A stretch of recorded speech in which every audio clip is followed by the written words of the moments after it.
Professor Robert Gleave holds the position of Professor of Arabic Studies at the Institute of Arab and Islamic Studies and is the British Academy Wolfson Professor with the research project titled The Foundations of Modern Shiism, the End of Akhbarism and the Beginnings of Usulism. His research focuses on Islamic legal theory and practice, particularly legal hermeneutics and the history of Shiite legal thought and institutions. Professor Gleave has led numerous international research initiatives on these subjects over the past 2 decades. We're extremely grateful to Professor Gleave for accepting our invitation and joining us today. Without further ado, I invite Professor Gleave to deliver his keynote speech entitled, "Where did Shi'i law come from and where is it going?" Professor Gleave. Thank you.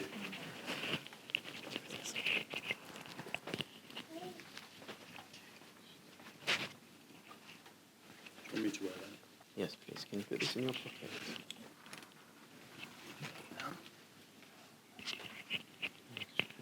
It doesn't have to be so high. How's that, okay? That's perfect. Thank you so much.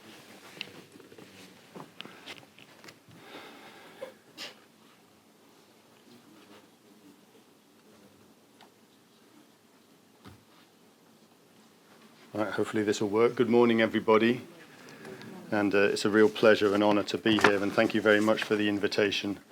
I'm so pleased that I've managed to come to this. I think it's some years since I've managed to get to one of the Shiite Studies conferences. So it's great that I've been able to do it this year. The timetables have intersected and managed to allow us to do it. That's coming up okay? Great, okay. So thank you very much, Dr. Ismail, and thank you very much to the whole Islamic College, an institution with which I've had a wonderful relationship with many years now, and which I've learned a lot from being involved with over the years. So what I want to talk about today is the 2 questions. Where did Shi'i law come from? And where it might be going. The issue, of course, with both of these questions is, what sort of questions are they? What sort of questions are we asking when we ask, where did Shi'i law come from? For many of you in the room, these will be questions about religious belief. That is that where Shi'i law came from is an important part of what your personal belief system may be committed to. But they're also historical questions. And in the case of the latter one, they're also predictive questions. We're trying to predict something that might happen.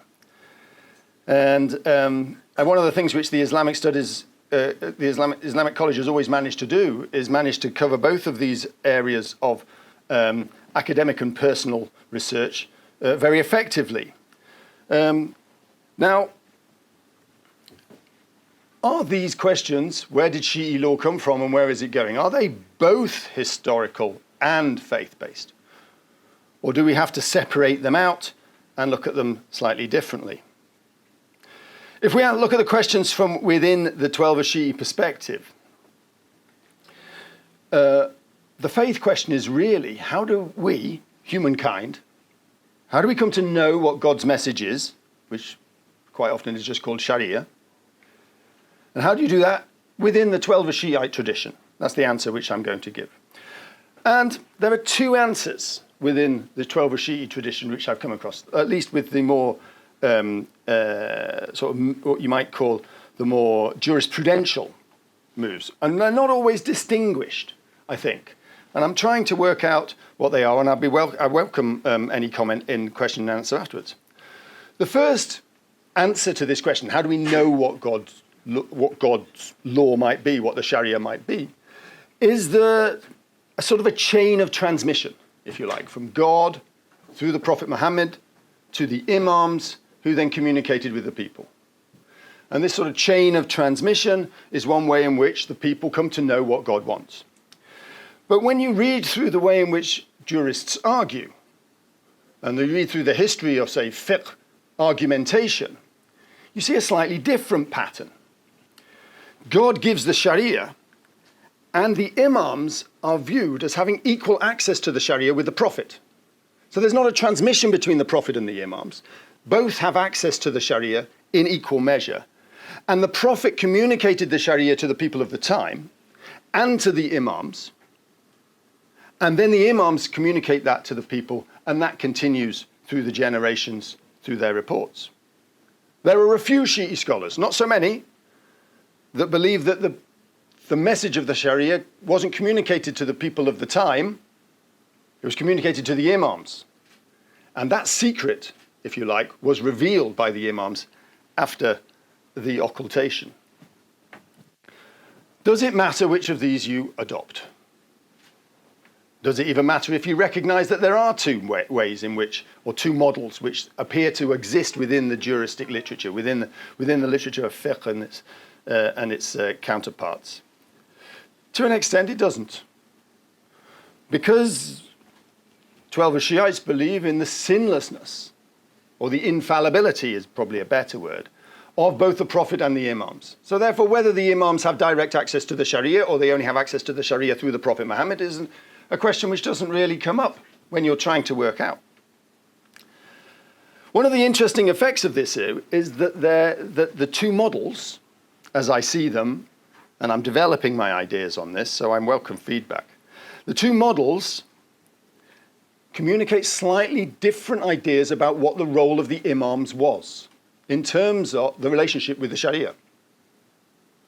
In the first model, on the left, the Imams are perfect transmitters. So transmitters of legal knowledge. They receive legal knowledge and they transmit it to the people. So transmitters in that model, perfect transmitters, have authority. In the second model, the Imams are more like infallible mujtahids. Mujtahids who can do their work, but unlike your mujtahids during the occultation, they're infallible. So the question is, which of these two? I mean, in very simple terms, the one on the left seems to tend towards the movement known as taqsir. That is the limitation, if you like, of the imams' roles. They are transmitters of the Sharia, but they're not infallible mujtahids. The one on the right would tend towards to promote the idea, which some people have called ghulu, the idea that the imams have special knowledge that's given to them, direct from God, not through the Prophet Muhammad. Does it matter? I'm not sure it matters so much for the day-to-day working out of the fiqh, but it might matter to some people in terms of the theological difference between the two. What about a historical answer to the question, where did Shi'i law come from? There's been a whole series of secondary literature debates about where Shi'i law came from. Of course, historians, when they engage with the sources, they're not going to answer the question whether the Sharia came direct to the Imams or whether it came through the Prophet Muhammad. That's not a question which academics get involved in. But there have been answers to this question. So Schacht wrote a short piece on Shiite law in which he argued that Shi'i law was picking up opinions from the early period of Islam that were rejected by the mainstream. So Schacht portrays Shi'i law as sort of like having a compulsion to be different. It's got to be different from the Shi'i law. So it picks up the rules and regulations which the early Shi'i law, which the early Islamic law rejected, and it picks them up and then takes them as canonical. It's a very short piece and it's very underdeveloped.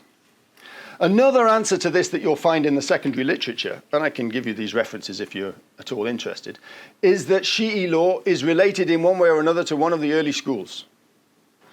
So Ian Howard, for example, in his PhD thesis, which is a wonderful piece of work which has never been published, but you can download it from the internet, he published it at the University of Cambridge, he argues that Shi'i law is closest in some ways to Meccan law. So the old Meccan school of jurisprudence, if you look at the Shi'i regulations, on the areas that he looked at, it's closest to Meccan law. Patricia Kroner, she argued that it was Kufan, that the Shi'i law, the rules of the Imams, she disassociates herself from whether the Imams ever held any of these views or anything like that. They're just legal doctrines for her. And the legal doctrines are closest to the Kufan school with an overlay of Shafi'i ideas. That's what she argued. But she never really developed that either. And Wilfred Madelung argued more closely that they reflect Medinan law, which would make more sense because of Ja'far as-Sadiq's, who is responsible for much of the legal material we have, his residence in Medina. So it would seem natural that it's... But the jury is still out on this. And then there are those that say, we can trace the Shi'i law back to the Imams themselves. Hussein Modarresi has recently written a book on Ja'far as-Sadiq. I don't know if you've seen it.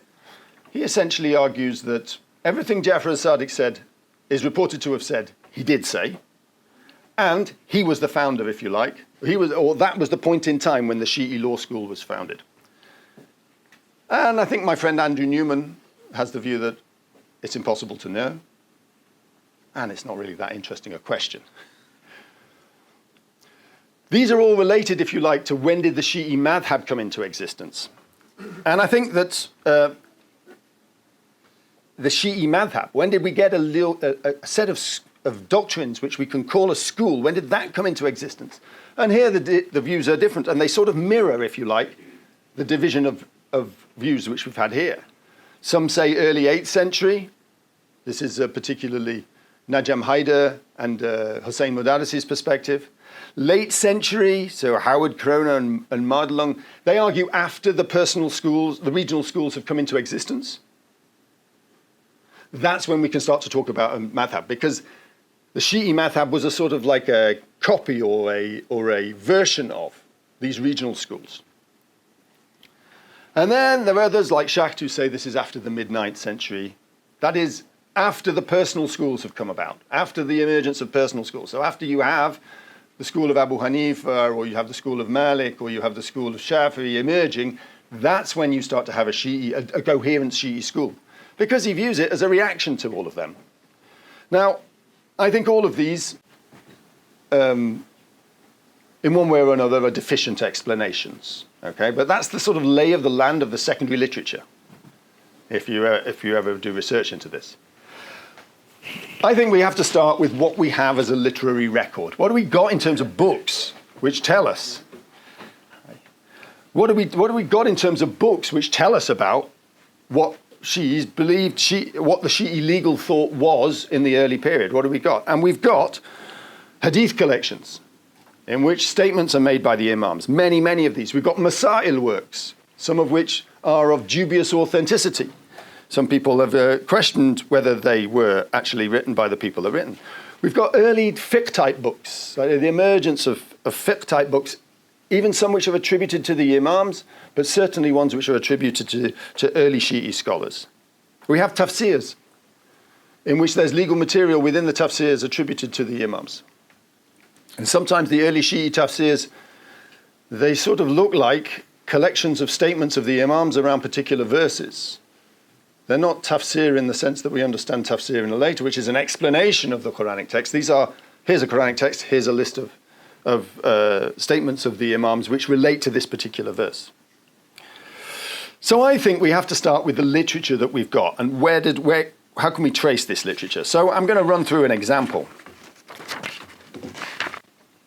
Just looking at my time, because we started a little bit late, but I'll try and get through it all. So, here's an example. Imam Muhammad al-Baqir said to one of his female women or his female slaves, "Fetch me the palm leaf mat, the khumrah. I'll prostrate upon it." She said, "I'm menstruating." He replied, "Is your menstruation in your hand?" Now, what's the legal point of this hadith? The legal point of this hadith is that menstruating women cannot ritually impurify something by touching it. Not even something that you're about to pray on. There is no transference of ritual impurity between a menstruating woman and an object. Were there people that believed this?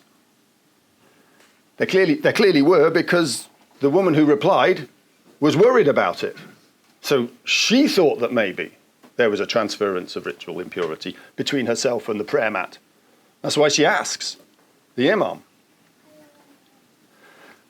In wider Islamic tradition, there is a debate around whether ritual impurity can transfer from a woman to an object. And the view that it can is normally associated with the Jews.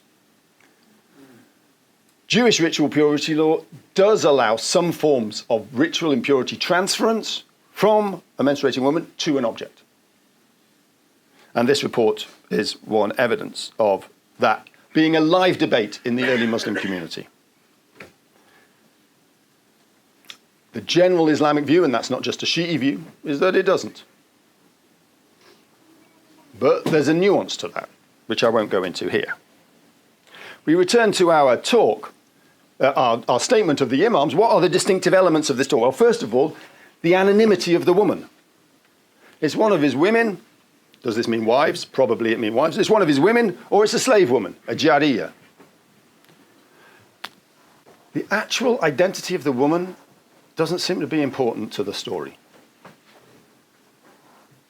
Something has happened within the filtering, and I would say this is gendered filtering. Women's identity has been erased through the transmission of the report because it's not viewed as important. That's one element. Secondly, the use of khumra, and this is important. I'll come back to that in a second. Third, the fact that the imam explains why he needs the mat. And fourth, the woman's view, which I've just outlined, why she doesn't feel she should touch the mat, because she's menstruating. Why are these elements important? I say they're important because, oh yes, and the final bit, this is a very interesting bit, is the menstruation in your hand? This is a rhetorical question. It's almost mocking from the imam. It's almost like he's taking it. Is the menstruation in your hand? Are you that stupid to think that you're going to transfer menstruation to the thing? To the thing that you touch? This use of a rhetorical question, i.e., the imam doesn't actually say the menstruation is not in your hand, so therefore you can touch it. He says, is the menstruation in your hand? As if you'd know what he was saying when he said that. It's a rhetorical question. Because you don't need to answer it. You don't need to answer it to get the meaning, which is almost the definition of a rhetorical question. The reason why this is important is because there's around about 35 Sunni reports, all of which follow the same narrative structure than this one that we've just seen. Here is one, taken from Abdul Razak as-San'ani's Musannaf. The Prophet said to me, Aisha said, the Prophet said to me, fetch me a palm leaf mat, a khumra. I said, I'm menstruating. He said, it is not in your hand. 35 such prophetic reports in different Sunni collections. Nearly all of them identify the woman as Aisha. Nearly all of them. There is one report which records the woman as Ayman, who was a slave girl or slave woman that belonged to the Prophet. So remember, thinking back to the Imam's question when he said one of his wives or one of his slave women, we have two Sunni reports, one in which Aisha is identified, i.e. one of the Prophet's wives, and one in which Ayman is one of the Prophet's slave women. I'm talking about the literary background to how a hadith takes its formation. Another version of this report, the Prophet said to his slave woman, unnamed, when he was in the mosque, fetch me a palm leaf mat, a khumra, and Aisha then says, he wanted to spread it out and pray on it. She said, the slave woman said, I'm menstruating, and he said that her menstruation is not in her hand. This is an early Sunni report.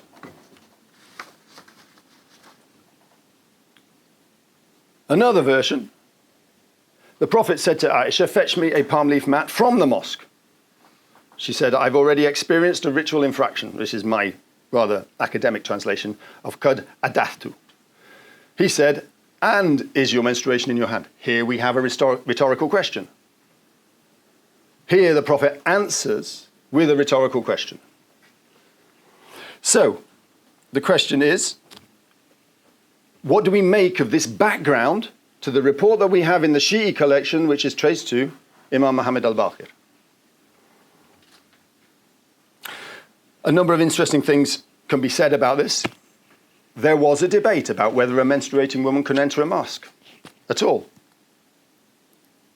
And there was a debate about whether a menstruating woman can enter a mosque to collect something. This is another big debate that happened at the time. So when the Imam says, "Fetch me a palm leaf mat, I'm going to prostrate upon it," when he says that, he's missing out some of the things that you find in the Sunni reports. He's missing out the location of the mat. In the Sunni reports, the location of the mat is mentioned. Either the Prophet is in the mosque asking for a mat from outside of the mosque, or he's outside of the mosque and he's asking Aisha to get it from the mosque. If he's asking Aisha to get it from the mosque, the first question and the second question are answered yes. So the report reflects a juristic debate. The report reflects something which is discussed at the time of the transmission. Elements of the story are highlighted in order to answer particular questions. In the Shi'i case, it doesn't matter where the mat is. It's uninterested in whether that, because the question of whether a woman can enter a mosque in order to pick something up when she's menstruating has already been answered for them. It's already established as a fact. You don't need to use this report to prove it. Then, the element of a rhetorical question. When you use a rhetorical question, you're assuming the person will understand what the answer is without telling them the answer. In the Sunni reports, in nearly all of them, the Prophet explicitly says the menstruation is not in your hand. In the Shi'i report, he asks a question, a rhetorical question. We all know what he means. But you form the answer in a different way because you assume the people understand the law already. This, to me, tells us something about al-Baqir's report. The female is anonymized. We don't know her name in the Imam's report. It's named in the Sunni reports. There's an explicit mention of the reason of why it is needed in the Imam's report. There's not always an explicit mention of why it's needed in the Sunni reports. And there's this rhetorical question, very rare in the Sunni reports, but present in the Shi'i reports. Now, I have a whole series of argumentations as to why I think this actually adds up to it being an early report. That is, that the report, because it assumes these things to have already taken place, i.e. the juristic debate to be at this point in its argumentation, which was happening at around about the time of Muhammad al-Baqir. So if we trace Islamic law more broadly, we understand very clearly that law was developing in the broader Muslim community at a particular rate. And if we look at the questions that our report from the Shi'i collections answer, it answers questions which were being asked at a particular point in time. That was the time of Muhammad al-Baqir. So where did Shi'i law come from? I would say to answer this question, we've got to look at when did the literary record of the Shi'i law begin? And we need to place the literary record in its context of 8th, 9th, 10th century literature. And in this way, we treat Shi'i law as part of a wider discussion. The way in which some scholars in Islamic law talk about Shi'i law, it's as if the Shiites lived on an island and they were doing all their legal thinking completely separate from the rest of the Muslim community, and they were unrelated to it. You know, they're like, the Amish community in America, which live separated from the rest of the community for religious reasons. I don't think it was like that at all. I think the literary record demonstrates that. There's interchange. This is just one example. There are many. There's interchange and exchange and transference of literary stories amongst the Muslim community, of which the Shia were a part. Where is Shi'i law going? How late am I? No, it's fine. It's a bit slightly. Okay. Well, I'll try and be brief. Where is Shi'i law going? Well, this is a question which I don't think is separable from the question of where Islamic law is going more generally. And come back to what I said. If you want to understand where Shi'i law came from, you have to place it within the context of Islamic legal movements more generally in the early period. If you want to understand where Shi'i law is going, or you want to have a thought about it, Shiites aren't encountering the modern world separate from the rest of the Muslim community. They're encountering the world as part of the Muslim community and facing similar sorts of issues.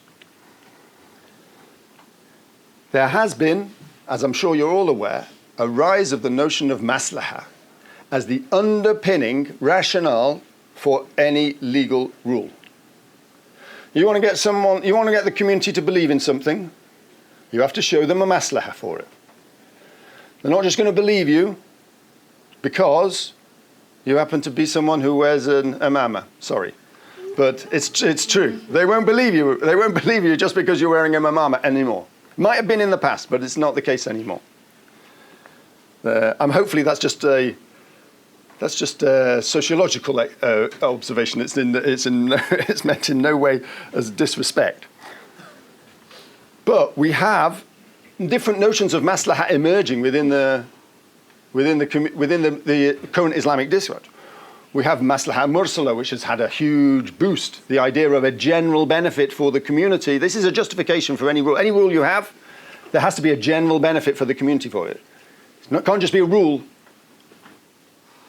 There's most famously in the Iranian context, there's the notion of maslahat al-nizam. The idea that the system of Islamic community is such that a rule that preserves that Islamic community has a justification. And it's to be found in the maslahat al-nizam, the benefit that it gives to the system, to maintaining and preserving the system. These are ways in which maslahat is being reused and used again and again and again in different generations. And I would say, you might say, this is ethics. It's not law. Not in the sense that we understand law within the Islamic legal tradition. It's ethics. You justify things by something which is external to the legal system, and a notion of what is beneficial external to the legal system. There's huge debates about this, as you know. The question about where Shi'i law is going is a question about the marja'iyah. What is the future of the marja'iyah? Because in a very real sense, where Shi'i law will go is to an extent, where will the marja'iyah allow it to go? And that the marja'iyah has been a remarkably stable and resilient institution in the contemporary period. The authority of the maraji' has been broadly maintained through the process of modernity.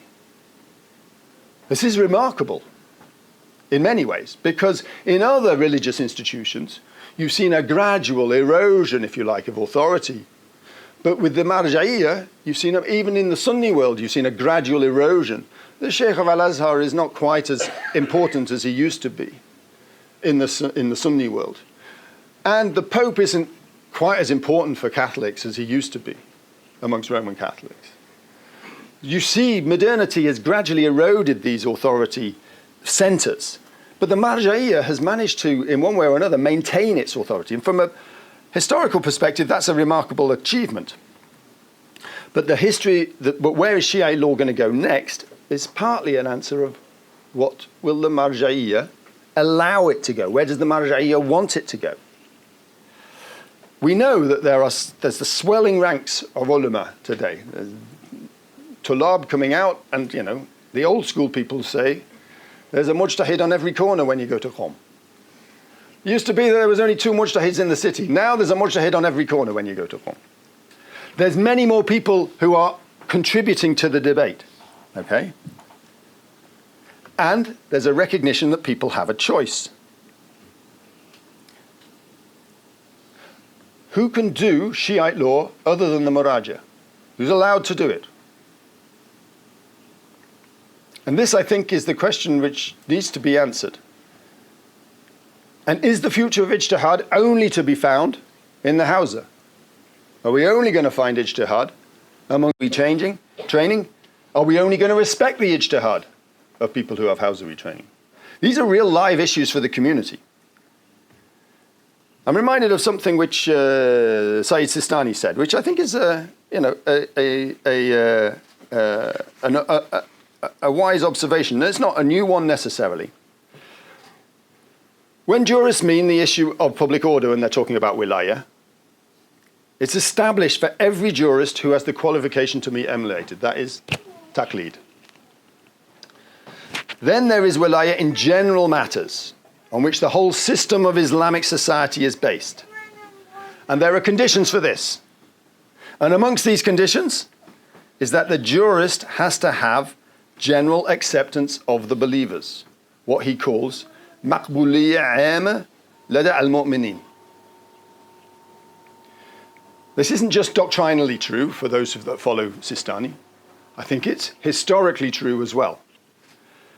That is that for the long-term social and political acceptance of the marja'iyya, jurists have to depend on the maqbuliyya 'ama lada al-muslimin. They have to be responsive and have the acceptance of the population at large. The ability to persuade people to follow what you're saying depends on you saying something which they feel answers their questions, and that you have gained a level of acceptance, maqbuliyya, within the community. I think that one of the areas that I think is going to be an area is the idea of ibadat. Okay? I think in the areas of political issues, in some ways for me, the areas of political issues are the least interesting bits about the future of Islamic law, and the Shiite law in particular. What I think is interesting in terms of how Muslims are going to live their lives is ibadat. Because in ibadat, there is interesting, from an outsider's perspective, an interesting resistance to questioning, why are we doing this? The maraji do not always provide answers as to why you do this practice or that practice. So here's an example of a distinctly Shi'i practice. Sorry, it's about menstruation again. I'm doing a lot of work on menstruation at the moment. I think it's a fascinating area of law and much neglected. So unfortunately, the examples I'm bringing at the moment are all from menstruation law. But here's a rule of menstruation law that the Shia follow that others don't. That is, when a woman is menstruating, at the times of prayer, and this is a report from Imam al-Baqir, she should do wudu. She should then sit in a pure place, and she should recite, she should do tasbih, tahmid, and tahleel for the period that she would normally do prayer. The jurists have understood this as mustahab. This you do not find in any of the Sunni schools. It is a uniquely Shi'i perspective. Okay, this is what a woman should do during her menstrual period. In the Sunni schools, menstruation is like a time off for a woman. She doesn't have to pray. If it's Ramadan, she doesn't have to fast. You know, it's like a relaxation time. She can do her nails. All sorts of things can happen that she can't do while in her normal everyday life. The Shiites have this tradition that is the menstruating woman. She doesn't have a time off from her religious duties. She continues doing them in a way or other. She is part of the community, doing this at the same time as the rest of the community. She doesn't divorce herself from the community. She's not separated from the community. She is part of the community, doing these rituals at the time when everyone else is praying. So she feels that, what Victor Turner calls communitas, with the rest of the community.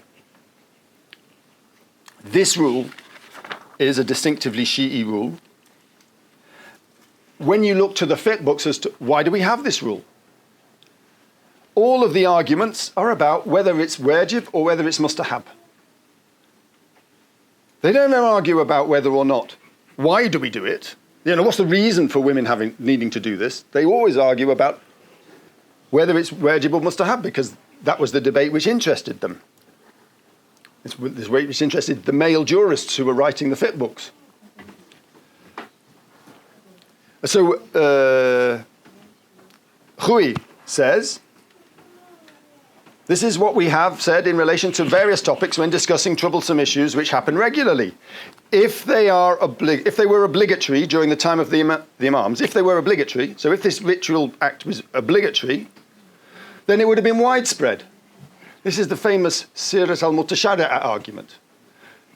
If women had been required to do this ritual while they were menstruating, then everyone would have done it and we would have known about it over the centuries and it would have been a regular practice and everyone would have known it was wajib. But in fact, Hui says, we've only got 1, 2 or 3 jurists who believe that it's wajib.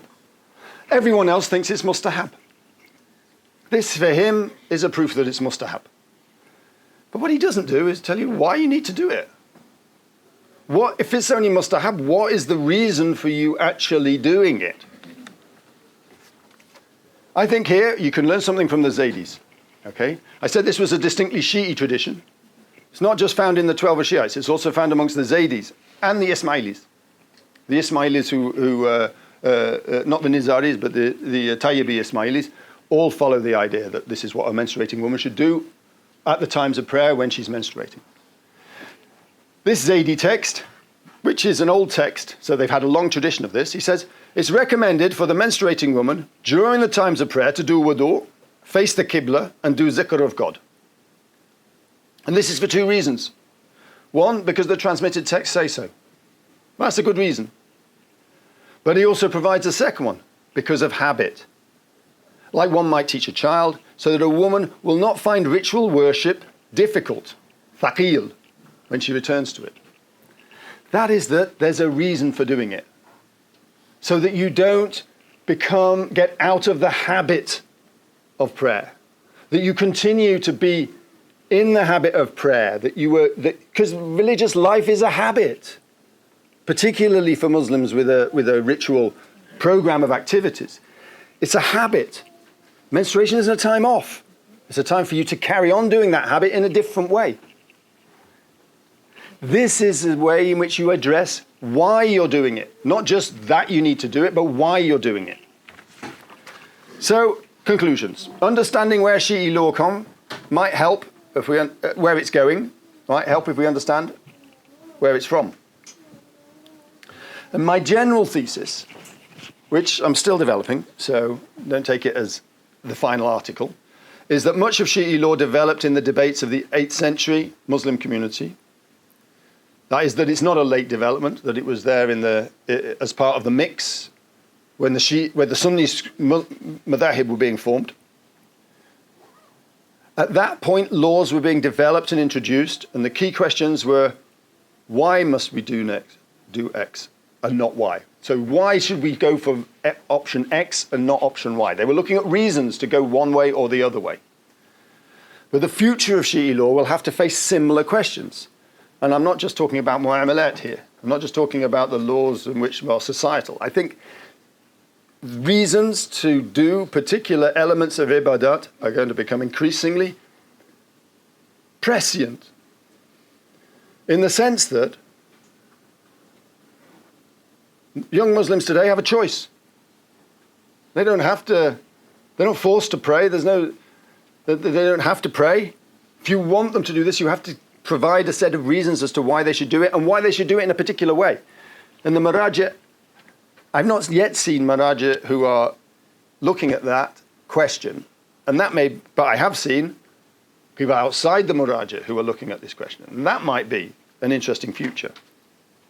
Increased choice means that the previous legal authorities are increasingly open to public maqbuliyah, as Said Sistani calls it. So just as Shi'i law was born in debates across the Muslim community, its future is not purely within a Shi'i environment, but is likely to be a cross-community process in which the Shi'i community, learning from the experience of the wider Muslim community and from wider society, begins to address questions about its future. And there I will end. Thank you very much for your attention. All right, if there are any questions, I'm willing to, I don't know how long we've got, because we are running a little bit behind time. All right, okay. Any questions? Yes, please.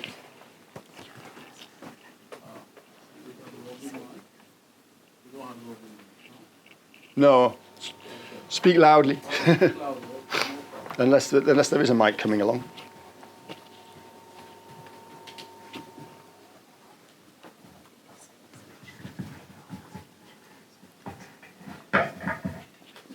Thank you very much for your presentation, Professor Gleave. I found your keynote speech very interesting, and I would like to ask a question about the erosion of Marja'iyya. You made it sound like all the Shia societies are the same. So I think in certain countries, maybe, Marja'iyya has suffered. Mm-hmm. It's not anything that you can say across the board, all the Shia work the same. Perhaps in Iraq, Marja'iyya is quite strong. Mm-hmm. But if you go to other countries, including Iran, perhaps I think you see an erosion. What do you think? Thank you. Yes, I think that I wouldn't disagree that there has been a reduction, if you like. The level of erosion is not, at least in my experience, is not at the same rate or to the same extent within Shiite communities that I've had contact with, that you find in other communities, or other religious communities which have a religious authority structure not dissimilar to the Marja'iyya in the contemporary period, that are global. I mean, the other issue is, of course, that the Shiite community is a global community. So therefore, it not only has communities which are living in many different contexts, but it also has, it's also open to global influences in a way which, a localized religious community isn't. So if you're talking about global religious networks, which is the Shiite community is, I would say that whilst I completely accept you go to some parts of India and the Marja'iyya is much less important than it would be in Iraq, no doubt about it. But I would say that despite that, I think that its authority has been maintained globally. It's managed the transition from being localized into being global and survived in a way which would be the envy of many other religious institutions in other religious communities. So although I accept that there are areas of the Muslim community where the Marja'iyya is not as important as it might be in Iraq, or in Iran, I think it's not that it's not important, it's just different.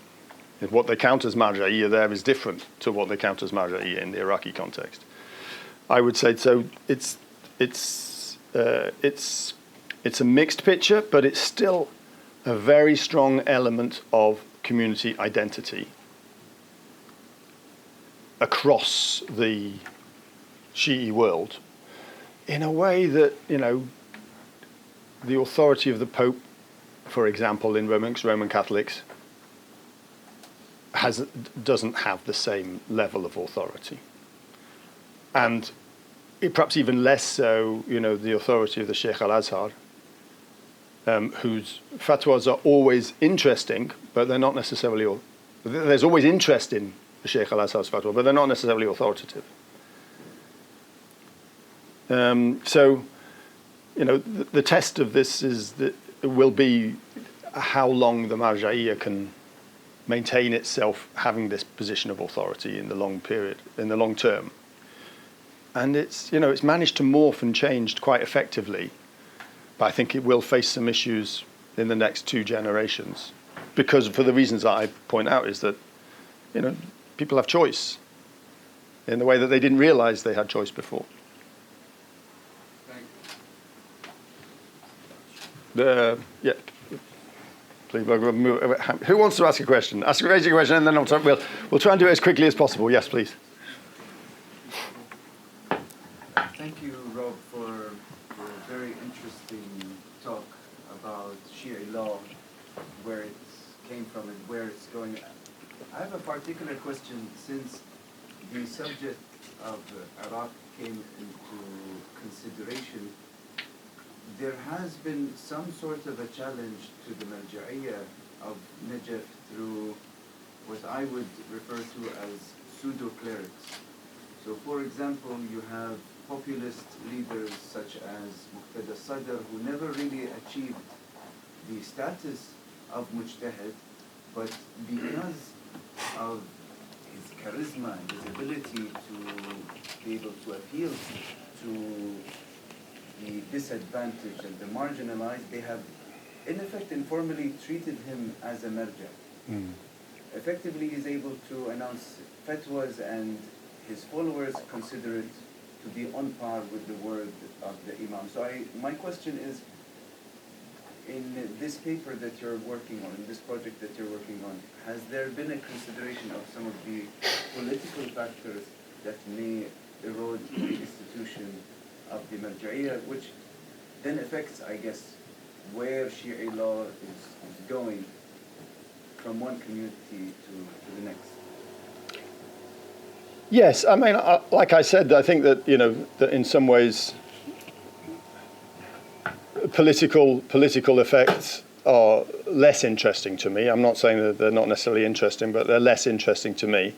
But I would say that what I do notice is that Muqtada Sadr, for example, he may be a pseudo-cleric, but he still aspires to be a cleric. He's not putting himself out there without an imama. He puts himself out there with an imama. He wants to be seen as a cleric. He involves himself. He attempts at least to go through some sort of Hawzawi training. You only do that if you recognize what the currency is that will get you authority within the community. There is an alternative for him to gain the level of authority that he wants to gain without him being a cleric, even as whether it's a pseudo-cleric or a real cleric, still you're taking on the garb of a cleric. So I think that what that indicates to me is that in the Iraqi context at least, clerical authority is still very strong, because anyone that wants to be anyone has to be a cleric, or has to present themselves as a cleric, to be more precise. There's not a lot of room for people that don't present themselves as clerics. Please. Thank you very much for the lecture. Number one is how much of the Shia law is stagnant or stable, and how much of it is developing? And number two is the power of the marja. Is it taken for granted that it is always there, or is it dependent on the political environment in which he lives? Very good questions, thank you. Well, you say stagnant. That's a negative way of saying constant. So stagnant is like a bad way of saying constant. So I take your question to be what's constant and what's changeable. I would say that dividing line is precisely the dividing line that is under negotiation at the minute. And it's traditionally fallen on ibadat versus mu'amalat. Okay, mu'amalat can be changed and diverse and developed, and there's some basic things which have to happen, but a nikah ceremony has to have a particular form in order for it to be fully legal, but there's a lot of variation that can happen on that. Then there's some fixed things, and people don't touch the ibadat because they're viewed as, unchanging. I think that is probably, that line is going to be tested, because I think that increasingly people have a choice as to whether or not they perform particular devotional activities when they're menstruating or not. Why should they, a lot of your religious life is privatized. It's your personal decision as to whether you do something or not. If you don't give people a reason to do it, even in amongst ritual things, then I think that you're going to... So I think that that dividing line between what's constant and what's changeable, I think is going to shift, with increasing amounts becoming changeable over time, justified differently over time.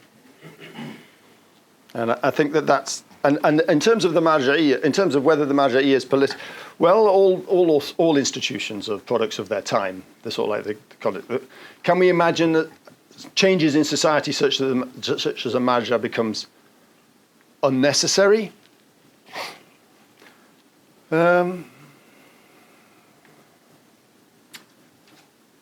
Potentially yes, but it's a very long way off.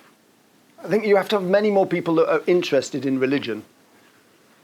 I mean, in terms of running their religious lives, people like the idea of being presented with the rule book as to how they run their religious lives.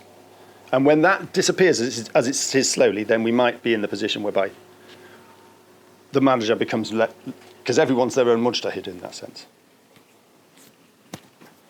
Yeah, considering that particular fact, and I apologize because you said you don't like political law, but I think... I'm just being cautious, that's all. Yes, it is, because you said that when you were referring to this, that it was gender filtered. Yeah. And that aspect affects the latter, I think, especially in today's society when the woman has got a voice in a way that they haven't had before. Do you think that was intentional, first of all? Do you think it's common? Do you think it's particular to Shia law? Do you think there is a way of advancing this factor? I think that the gender filtering of hadith and the sort of the legal material with which jurists work, right, and still work today, I think that is not a peculiarly Shi'i thing. I think you find it across the whole hadith corpus. And it's a sign, if you like, that the material that we have in order to make legal rules comes to us out of a particular environment which aim to sort of almost anonymize women's contribution in one way or another. That's not to say that the authorities that are cited meant that to happen. But when you have a story that's transmitted, in each generation of transmission, the transmitter will pick up what they think is the important part of the story. And they didn't think the identity of the woman was an important part of the story. So it got lost in the transmission process. We might not think that anymore. We might think differently. But I think it's a big leap when you've got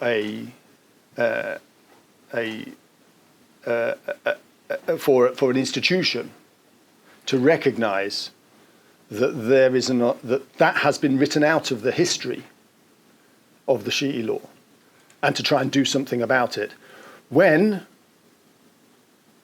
the whole institution is essentially run by men, you know, and I think that it will be a significant issue, is that institutions that don't have a gender mix in terms of their authority always find it much more difficult to make these changes. And the Marja'iyya does not have a gender mix yet. And that's why I think it'll be challenging. We just wrap up there? I think we have to wrap up there. Sorry for those of you that I didn't get around to your questions, but thank you very much for them.